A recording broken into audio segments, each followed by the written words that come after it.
প্রতিদিন গীতাপাঠ শুনলে মন শান্ত হয়, জীবনে সঠিক পথ দেখাতে সাহায্য করে। দুঃখ, ভয়, রাগ দূর হয়, আত্মবিশ্বাস বৃদ্ধি পায়। কর্ম ও ভক্তির মাধ্যমে হৃদয়ের শক্তি, ঘরে শান্তি ও জীবনে আলো নিয়ে আসে। তাই প্রতিদিন আমাদের চ্যানেল থেকে 2টি শ্লোক সহ একটি পাঠ শুনুন। ক্রোধাৎ ভবতি সম্মোহঃ, সম্মোহাৎ স্মৃতি বিভ্রমঃ, স্মৃতিভ্রংশাৎ বুদ্ধিনাশো, বুদ্ধিনাশাৎ প্রণশ্যতি। ক্রোধ থেকে জন্ম হয় সম্মোহ, অর্থাৎ বুদ্ধিভ্রম ও অস্পষ্টতা। সেই সম্মোহ থেকে ঘটে বুদ্ধির বিভ্রম। সত্য অসত্য, ন্যায় নীতি, শাস্ত্র শিক্ষার স্মৃতি ম্লান হয়ে যায়। স্মৃতি বিভ্রাট হলে বুদ্ধির নাশ ঘটে, সঠিক বিচার বোধ নষ্ট হয়ে যায়। আর যখনই বুদ্ধি নষ্ট হয়ে যায়, তখন মানুষ ধ্বংসের পথে এগিয়ে যায়। ক্রোধ থেকে ভবতি হয় বা জন্মায় সম্মোহ, মোহ, বিভ্রম, বিচার বুদ্ধির লোভ।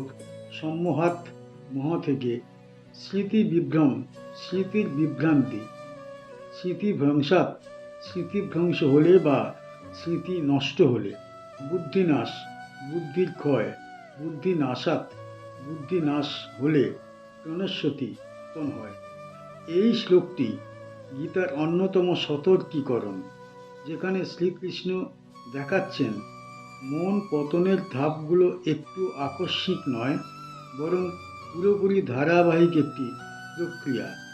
আগের 2 শ্লোকে তিনি বলেছেন বিষয় চিন্তা থেকে আসক্তি, আসক্তি থেকে কাম, কাম থেকে ক্রোধ। এখন তিনি দেখাচ্ছেন ক্রোধ থেকে বিভ্রম, বিভ্রম থেকে স্মৃতিভ্রংশ, স্মৃতিভ্রংশ থেকে বুদ্ধিনাশ, বুদ্ধিনাশ থেকে আত্মধ্বংস। এটি মানুষের অন্তঃকরণের পতন শিল্প। ক্রোধ থেকে সম্মোহ।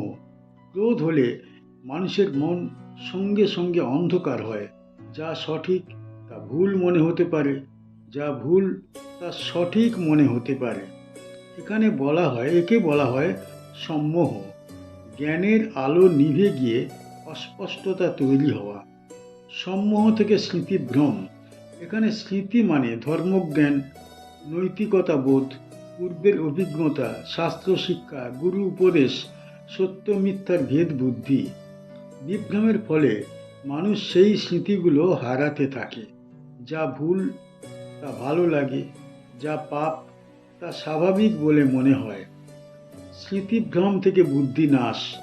যখন স্মৃতিতে থাকে নীতিজ্ঞান লোপ পায়, মনের সঠিক বেঠিক ভাবনার ভিত্তি ভেঙে পড়ে, তখন বুদ্ধি আর স্থির থাকে না, বিচার শক্তি মরে যায়, মানুষ ভুল সিদ্ধান্ত নিতে থাকে।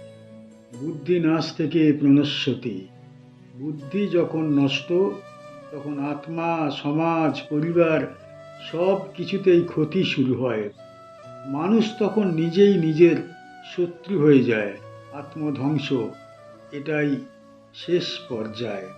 গীতা দেখাচ্ছে পতন শুরু হয় মনেই, বাইরের শত্রু নয়।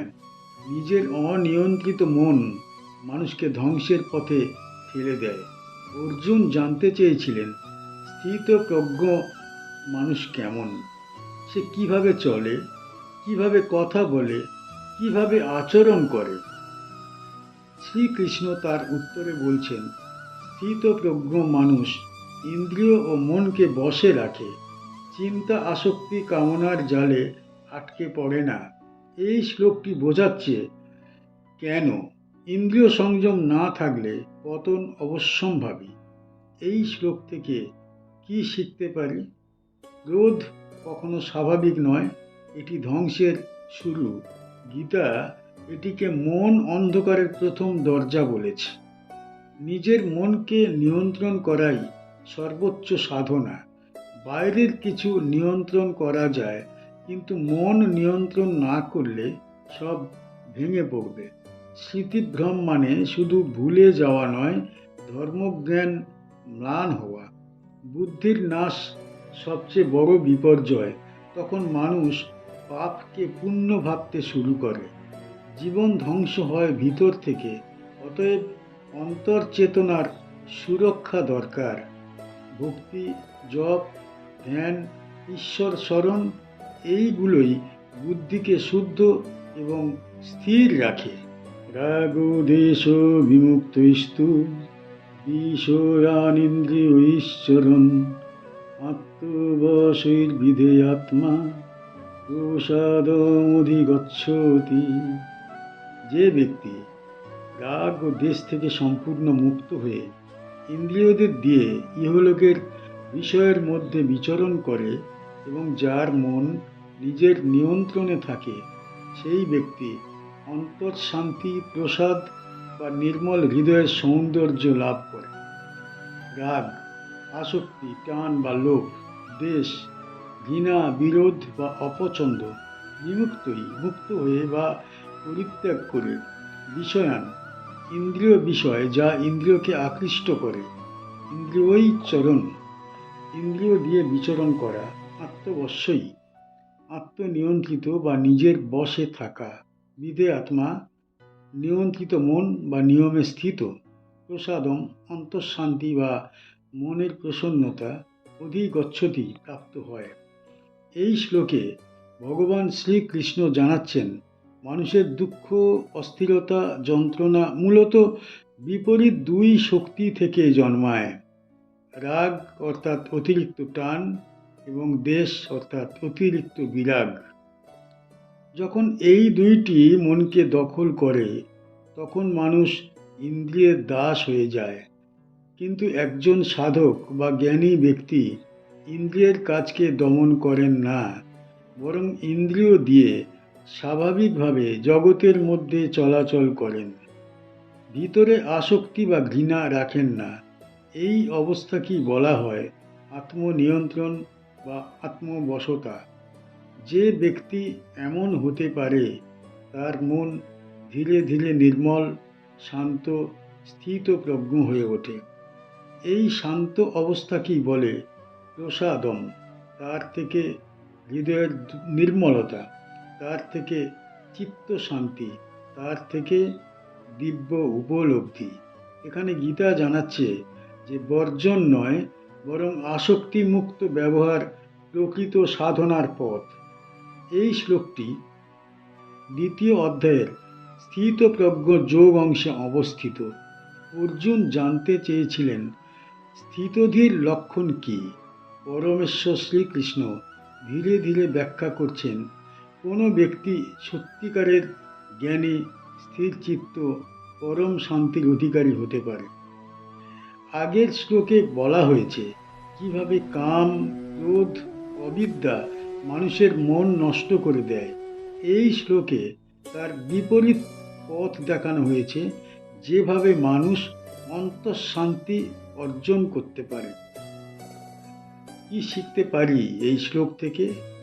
রাগ ও দেশ মানব জীবনের দুই প্রধান শত্রু। এইগুলো থেকেই অশান্তি জন্মায়। ইন্দ্রিয়কে দমন করতে হবে না, নিয়ন্ত্রণ করতে হবে। ইন্দ্রিয় ব্যবহার হবে, কিন্তু মন আসক্ত বা বিদ্বেষপূর্ণ হবে না। আত্মনিয়ন্ত্রণ পরম শান্তির পথ। যে মন নিজের বশে, সেই মন স্থিত, গভীর, শক্তিশালী। জগতের মধ্যে থেকেও শান্ত থাকা সম্ভব। সংসার ত্যাগ নয়, সংসারে থেকেও অনাসক্ত আচরণ গীতা শিক্ষা দেয়। নির্মল মনেই ঈশ্বর উপলব্ধ। মনের প্রসাদ বা নির্মলতা না এলে ভগবৎ গ্রহণ অসম্ভব।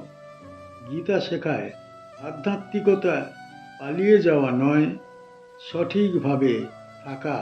আমাদের চ্যানেলের গীতা পাঠ কেমন হয়েছে, ব্যাখ্যা কেমন হয়েছে, আপনার কেমন লেগেছে কমেন্ট বক্সে অবশ্যই জানাবেন, এবং প্রতিনিয়ত গীতা পাঠ শোনার জন্য চ্যানেলটা অবশ্যই সাবস্ক্রাইব করে রাখুন। দেখা হচ্ছে পরের ভিডিওতে।